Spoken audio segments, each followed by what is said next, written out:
distendido, de ida y vuelta, que por supuesto ustedes, los que no se puedan acercar al Pulquibar, lo van a poder escuchar, claro. Porque vamos a estar saliendo desde allá de 18 a 20, como todos los días, en AM530, pero cambiamos el lugar de la transmisión. También les cuento, y no voy a revelar, no voy a spoilear, porque voy a ir de a poco, que hicimos algo, ¿no? Para Navidad, para la tarde del 24. Sí, espectacular. No se espectacular, lo que no se lo pueden perder, el programa del 24 de diciembre, no se lo pueden perder. Yo, de verdad se los digo, mientras preparan, hacen una cosita, o están viajando, lo escuchan en el auto, lo que sea. En el a escuchar la vuelta completa, que ya les vamos a contar más. En el ómnibus me salió en el ómnibus. Una uruguayada. La uruguayada está en el ADN y bueno, y ahí está, y salió nomás. Bueno, vamos a recibir a Luis Brustein. Vamos. Sí, perfectamente. Vamos a hablar con él, con nuestro querido compañero Luis Brustein, periodista, columnista de este programa y del diario Página 12. ¿Cómo estás, Luis? Hola, ¿qué tal? Bien. ¿Me escuchan bien? Sí, ustedes? Perfectamente. Perfecto. Bueno. No podés decir nada del programa del 24 de diciembre todavía. No. Solamente voy a decir que estamos preparando un programón. Sí, la verdad que sí. Como un programón que va a valer la pena prender la radio mientras hacemos la comida y esperamos que lleguen que llegue la familia a la casa y escuchar el programa, que va a estar súper interesante. Eso mismo. A mí me encantó. A mí también me encantó. Bueno, esto quiere decir que nosotros ya grabamos el programa del 24, participó Luis, participó Víctor, y bueno, y estuvo muy bueno, fue un gran momento, un momentazo, así que bueno, vamos a generarles esta expectativa y bueno, invitarlos, por supuesto, a escuchar la radio el 24 de diciembre. Lo hacemos, escúchenlo todos los días, pero bueno, hicimos un programa especial para ustedes. Bueno, gente, 19:14 y tenemos a Brustein, que por supuesto, como todos los días, va a comentar todo lo que estuvimos charlando, retomar el hilo de la agenda política y además, bueno, específicamente sabemos que querés subrayar lo vinculado con la movilización de la CGT. Sí, pero bueno, en general, ustedes se dan cuenta que después de ganar unas elecciones que las tenía perdidas, tuvo que recurrir a pedir plata prestada por todos lados, a que el gobierno norteamericano hiciera declaraciones sobre que después, sin Milei, la Argentina se iba al tacho, en fin, todo eso. Finalmente los tipos ganan una elección y cometen un error. Ajá. Porque se creen que eso los convierte en los únicos jugadores del campo de juego. Sí.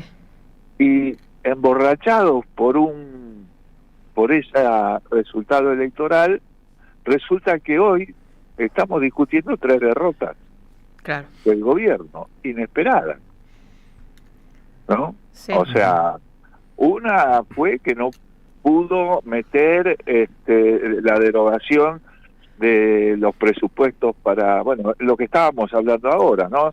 Los presupuestos para las universidades y los presupuestos para discapacidad, pero hay otros puntos dentro del capítulo 11 que ellos quisieron meter a último momento y no pudieron. La otra cuestión es lo que estaban hablando ustedes también recién. En vez de meter a un miembro del PRO, a alguien del PRO en la auditoría, terminó entrando una representante del peronismo en una supuesta elección que ellos ya tenían arreglada con el PRO, por eso se enojó tanto Ritondo, ¿no? Uh-huh. Y la otra es la postergación de la reforma laboral después de una supermovilización de la CGT. Es increíble que después de ese resultado electoral estemos hablando de 3 derrotas importantes del gobierno. Digo, importantes porque eran inesperadas, no la esperaban. Los tipos realmente metieron el capítulo 11 en el proyecto de presupuesto y demás, como que fue una actitud de soberbia, de desafío, porque y sobre todo de humillación a los gobernadores y a varios de sus aliados, porque les pegaban puntos que son antipáticos desde el punto de vista, o puntos a los que ellos se oponían, se los pegaban con la repartición del presupuesto para la provincia.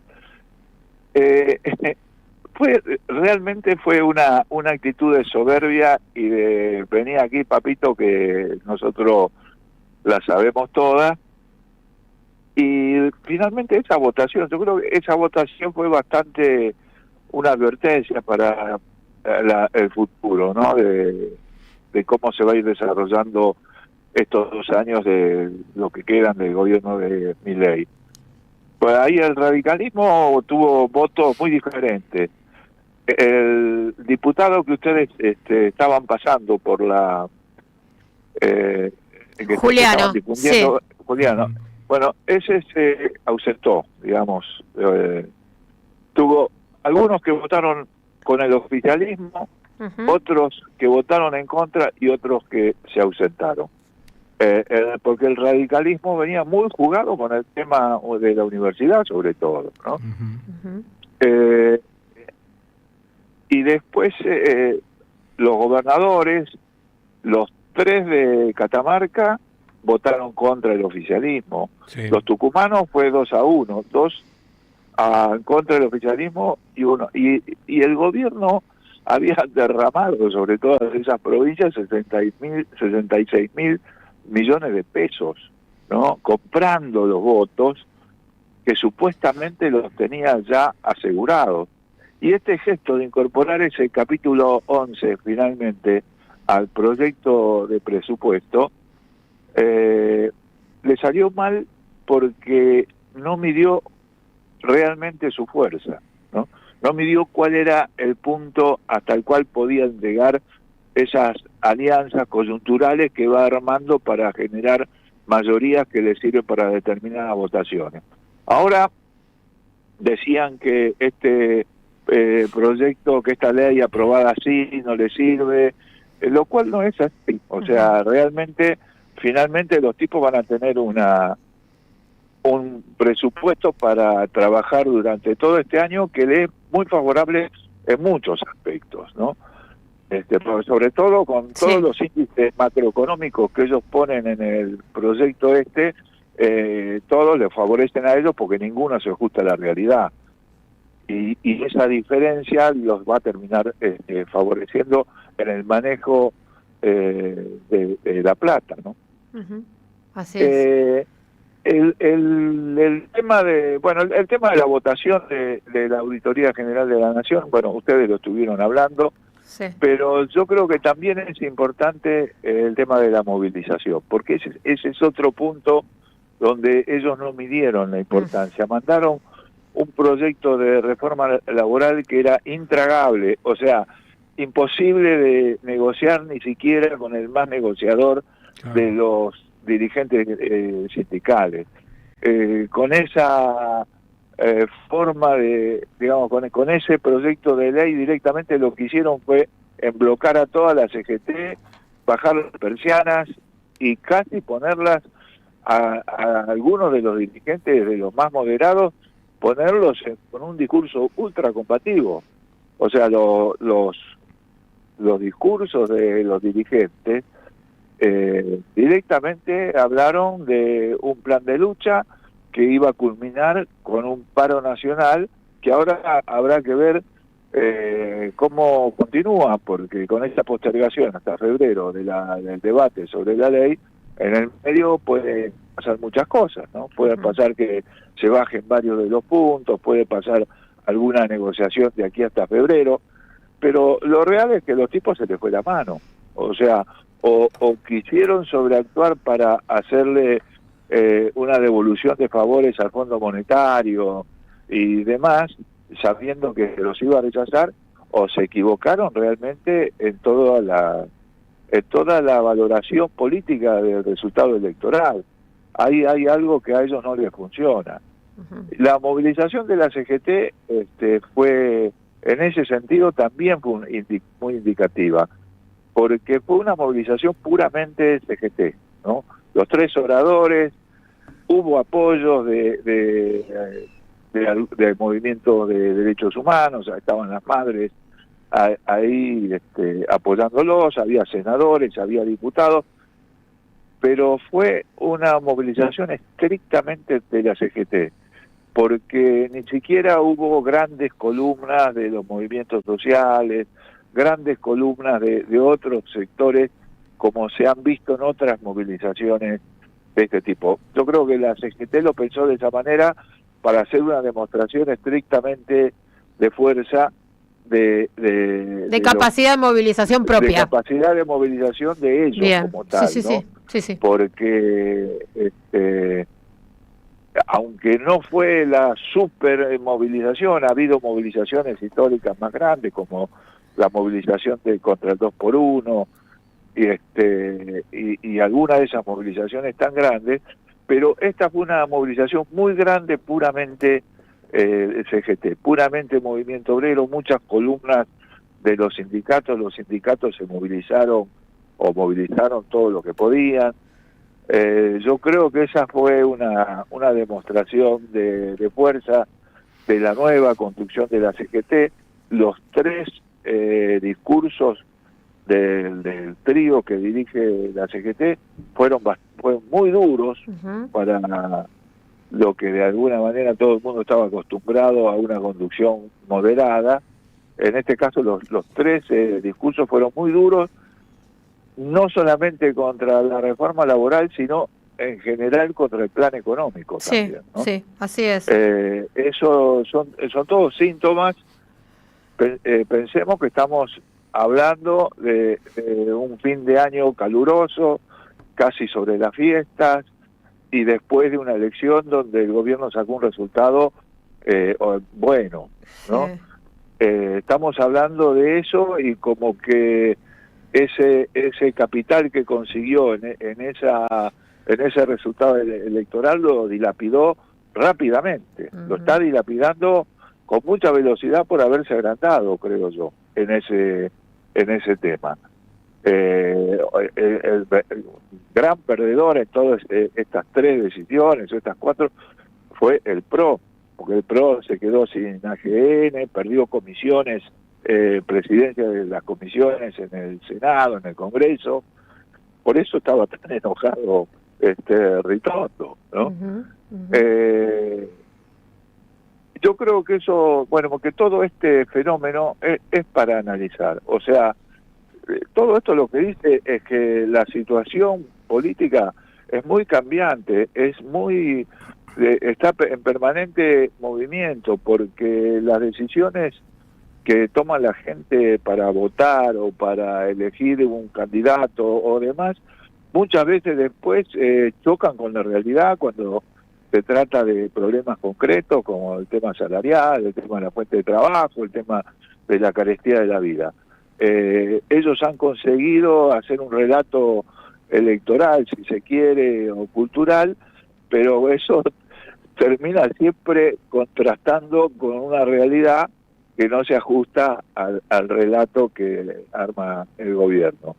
Y bueno, yo creo que es importante tomar conciencia que estamos hablando de 3 derrotas muy importantes del gobierno a pocos días de un resultado electoral que lo había fortalecido muchísimo, ¿no? Yo creo que eso es importante tener en cuenta. Bien.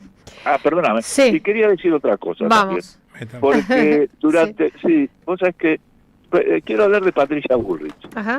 Bueno, yo recién te iba a interrumpir para hacerte un comentario vinculado con Patricia Bullrich, que me parece que cuando vos recién hacías el recuento de lo que está pasando y que es diciembre, sí. También en esta actitud de reconsiderar, recular y mandar el tema de la reforma laboral, más allá de otro tipo de lecturas que hemos hecho y ya las desarrollamos, también está el factor diciembre jugando, ¿no? Lo que pasó recién en la calle, claro. Y ella lo conoce bien. Ella conoce claramente lo que es diciembre, con un mal clima político. en todos los sentidos, siendo oficialismo y fracasando, como cuando era ministra de la Rúa, como siendo oposición. Sí. Y yo tengo que, es un personaje violento, que yo me doy cuenta que nos está jodiendo la vida a todos. O sea, te digo porque durante todo el día de ayer vi que circulaban en las redes mensajitos que eran lógicos, no, te digo que no era para envenenar el clima, sino al revés, advirtiendo, no vayas solo a la movilización, tratar de ir siempre acompañado, tratar de incorporarte a una columna, llevar siempre los documentos encima, porque te pueden detener y si no tenés los documentos te pueden llevar preso, tratar de llevar un pañuelo por si tiran gases. ¿Desde cuándo, cuando uno tiene que va a reclamar por sus derechos, tiene que tomar tantos resguardos y demás como si fuese a un campo de batalla? Realmente esto que generó Patricia Bullrich, realmente lo que ha hecho ha sido degradar este marco democrático donde se supone que tenemos libertad para reclamar, ¿no? Incluso circulaban advertencias de tipo legal, ¿no? Con teléfonos de abogados y de asociaciones de juristas y para llamar por teléfono si te golpeaban o si te detenían. Yo creo que eso pasaba en las peores épocas. Eso no, o sea, no es natural. No podemos naturalizar eso, que cuando vamos a hacer una marcha, que la cual se presentó, se solicitó el permiso, se planteó, se dijo a dónde se iba a hacer, cómo se iba a hacer y demás, incluso así un ciudadano tenga que tomar tanto resguardo y tenga que estar pensando en tantas cosas que lo pueden joder desde el punto de vista de su salud. Esta historia que engendró Patricia Bullrich es nefasta. Bueno, Luis, nos reencontramos en unos días. Bueno, un abrazo grande. Bueno, abrazo. Abrazo. Era Luis Brustein en la 530, 19:30, volvemos de la tanda y ya me está diciendo acá Mayo que tenemos los ganadores de... ganadoras, no sé, no me dijo eso todavía. Ahora voy a mirar en mi WhatsApp. Hay un montón de gente participando, me parece que vamos a tener que decirle a los vinos del Yaucha que queremos más. Queremos más. Sí. Queremos más. ¿Quién se ha tomado todo el vino? Por ahora nadie. Posta tan llena la botella. Dale. En el país donde las pulgas sueñan con comprarse un perro, una señal nunca se apaga. Y quien se acerca, se enciende. AM530. 20 años. Somos radio. Somos comunidad. Nuevos asfaltos en La Capilla. Estamos trabajando en los accesos a la escuela secundaria número 15, con obras hidráulicas complementarias y luminarias LED. Conoce más en varela.gov.ar/obras. Municipalidad de Florencio Varela. Intendencia Andrés Watson. El golpe que duró más de 3 meses. El